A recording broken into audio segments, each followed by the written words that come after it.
Hey everybody, thank you so much for joining me on 10 Minute Tuesday. I got my friend on here, Jared. What's going on, man?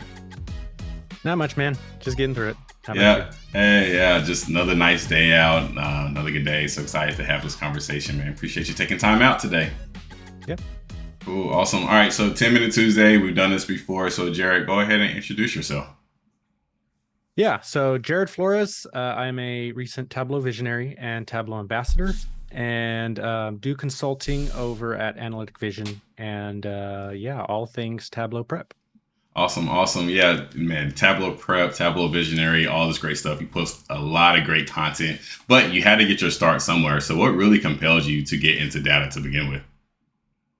Yeah. So I started my career working for IBM in a warehouse, and so I was around data equipment, but not really around data.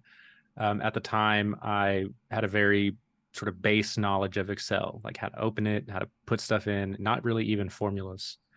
And so our process of like scanning in the inventory is we would open up Excel and scan stuff into a blank Excel sheet and then go over to our stationary computer and like copy and paste all of the codes, the serial numbers into our tracking our inventory system.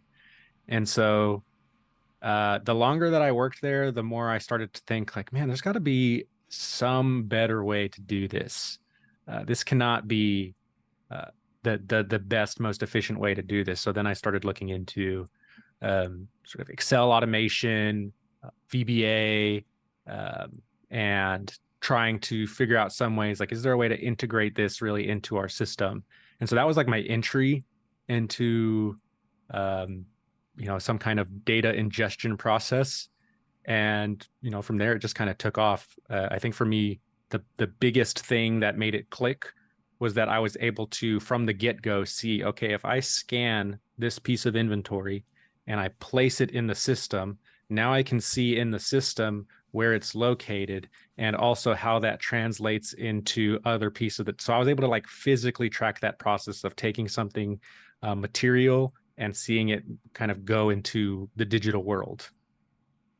That's really cool. And like, I think everybody who's in data at some point, you're like, there has to be an easier way for me to do this. Like, how can I make this more efficient? And like, that's like a thought process I think we all have.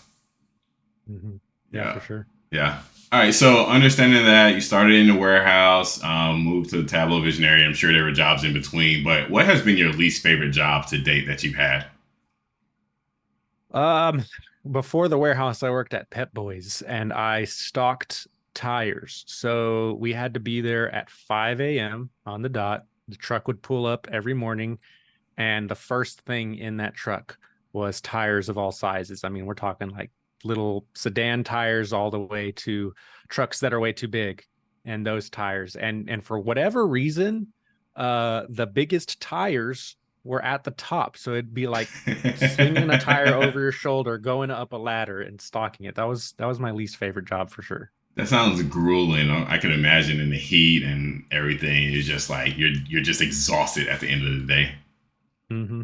Oh my goodness. All right. So understanding everything is a journey, is a process. Again, started like at the collecting tires, taking them off the truck to Tableau Visionary, Tableau Prep Guru.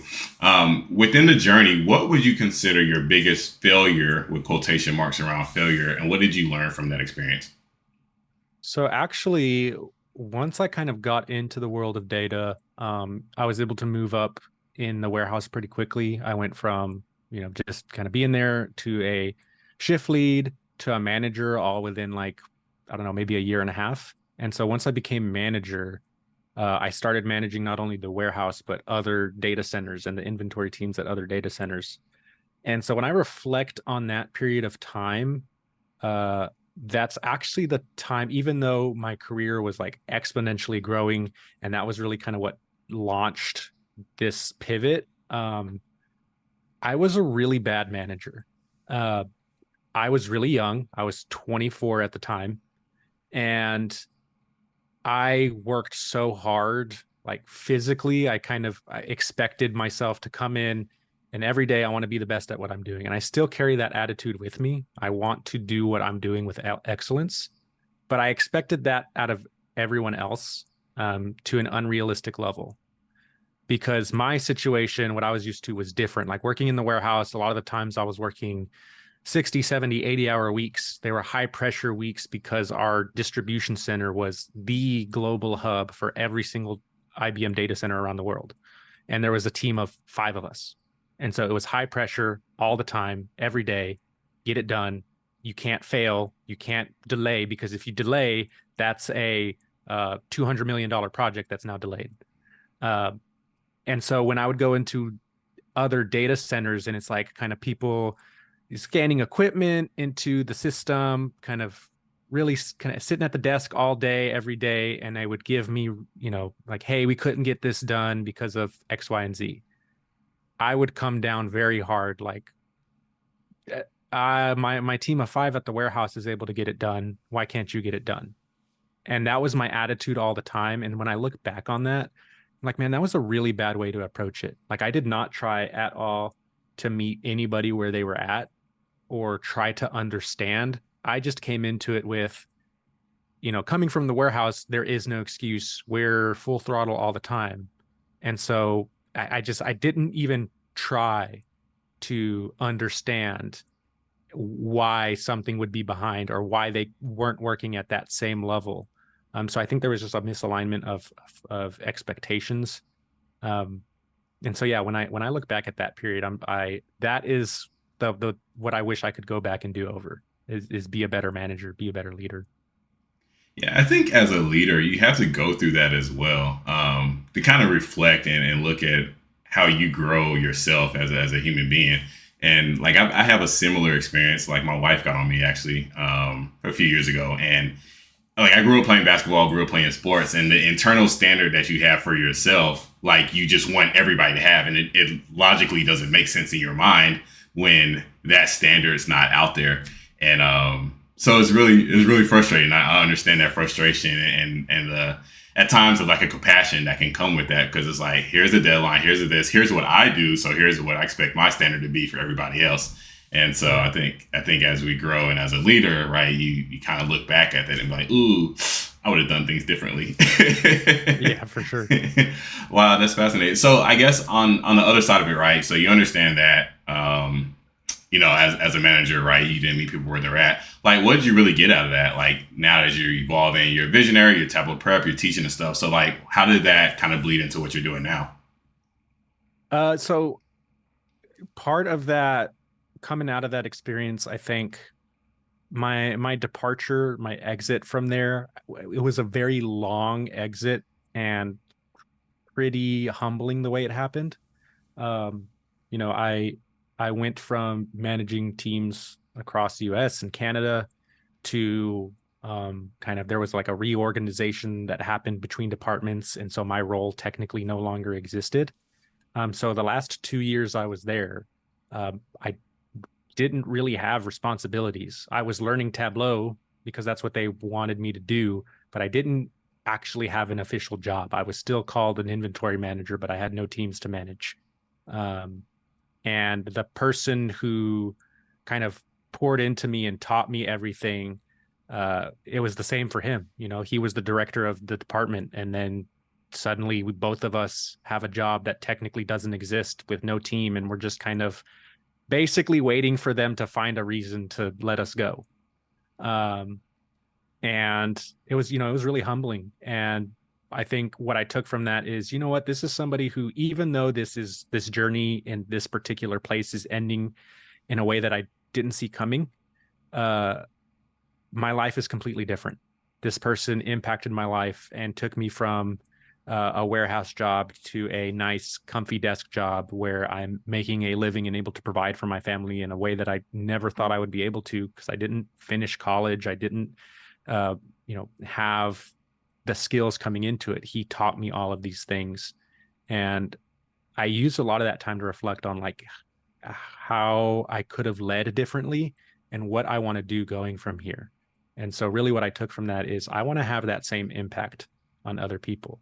I want to meet them where they're at.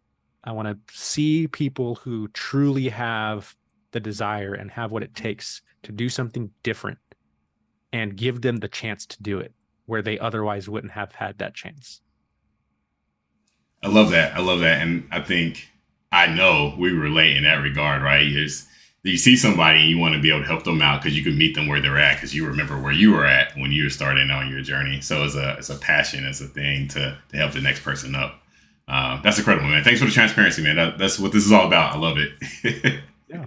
Awesome. All right. So, what is one piece of advice you give someone who's just starting out in their career? Um, I think you can really teach yourself a lot. I mean I taught myself a lot, and you can have people who will help you along the way. And so I think one of the key things is to find the people who've got it, who are doing things right, and try to leverage them and lean on them and build that sort of relationship of, like, in every workplace, no matter what level you're at, there's somebody there who can be a mentor to you, and find that person and really lean on them to help grow you, because you you can also spend a ton of time learning something on your own, whereas when you're leaning on a mentor, you get that sort of self-learning experience and also that input of, hey, you don't have to spend all of that time learning it because this is the conclusion you're going to end up coming to, so let me just help you get there faster. Love that. Love that, man. Mentors are so vital because the the path to get to where you want to go, whatever it is from A to Z, they can help speed up that process so much more faster than you just doing it on your own. Yeah. So awesome, awesome. All right, Jared, where can listeners find you at online? So I am at putsomeprepinyourstep.com. That is where you can find my blog, and all of my videos are also up on the site. You can also find me on YouTube at Put Some Prep in Your Step, all things Tableau Prep, and trying to incorporate some other data engineering things in there as well. And then on Twitter at VizWhat, and also on Threads at Viz_what. And then I'm also on LinkedIn too. Nice, nice, nice thread shout out there, man. That was a good one. Yeah. Awesome. Well, thank you so much. I'm a big fan. I like following you. I always look at your Tableau prep stuff and, look at the different challenges and everything. So keep doing great stuff, man. You're crushing it and killing it. Yeah, man. Thanks for having me. Yeah, no problem, no problem. And thanks everybody for watching this video. We will catch you all next week. Y'all have a great day.